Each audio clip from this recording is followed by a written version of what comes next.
This presentation focuses on diversity and multiculturalism, the advantages of a diverse workplace, and discusses multiculturalism at work and the compliance aspect of diversity. Many people use the terms diversity and multiculturalism interchangeably, when in fact there are major differences between the two.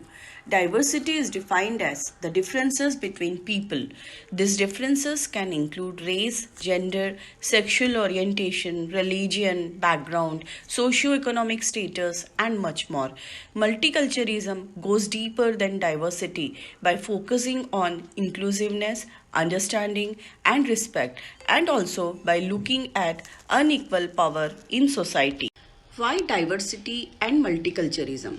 When many people look at diversity and multiculturalism, they think that someone's gender, skin, color, or social class shouldn't matter. So, diversity can help us with policies to prevent discrimination, while multiculturalism can help us gain a deeper understanding of the differences between people. Hopefully, over time, rather than looking at diversity as attaining numerical goals or complying with the law, we can combine the concepts to create better workplaces.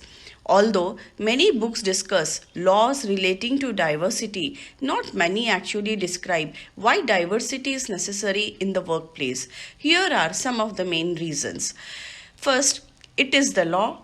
We can better serve customers by offering a broader range of services, such as being able to speak a variety of languages and understanding other cultures. Third, we can better communicate with one another and customers. Fourth, with a multicultural perspective, we can create better ideas and solutions. Multiculturalism and human resource management practices. Diversity, when talking about it from the human resource management perspective, tends to focus more on a set of policies to meet compliance standards. The globalization of businesses, increased mobility of labor across geographical borders is leading to multiculturalism among several countries. For instance, in countries such as Canada, US, UK, India, and Australia, multiculturalism is increasingly becoming an integral part of the national identity. In addition, cross border mergers and acquisitions and deployment of teams for certain projects require organizations to draw from a pool of human resources from different countries. The globalization of the business environment that is being driven by technological and economic factors is resulting in an ever increasing number of cultural interactions in the workplace. Not surprisingly, the growth in the number of firms with international operations has been accompanied by an increase in the cultural diversity of their employees.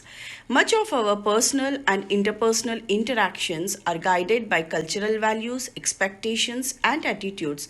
Some of the values transcend cultural boundaries and are mutually reinforcing.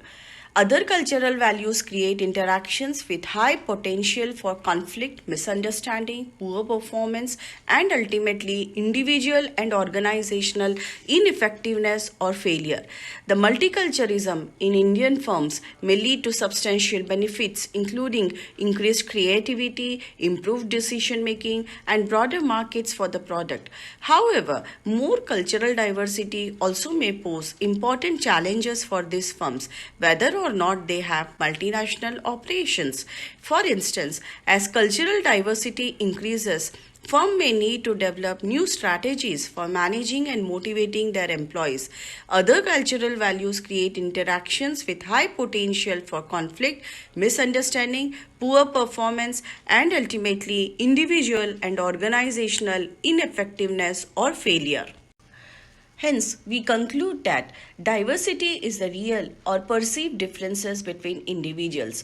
This can include race, gender, sexual orientation, size, cultural background, and much more. Multiculturalism is a term that is similar to diversity, but it focuses on development of a greater understanding of how power in society can be unequal due to race, gender, sexual orientation, power, and privilege.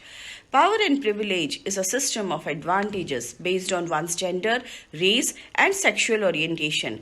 This system can often be invisible, which results in one race or gender having unequal power in the workplace. Of course, this unequal power results in unfairness, which may be of legal concern. Diversity is important to success of organizations. Many studies have shown a direct link between the amount of diversity in a workplace and company's success. Thank you.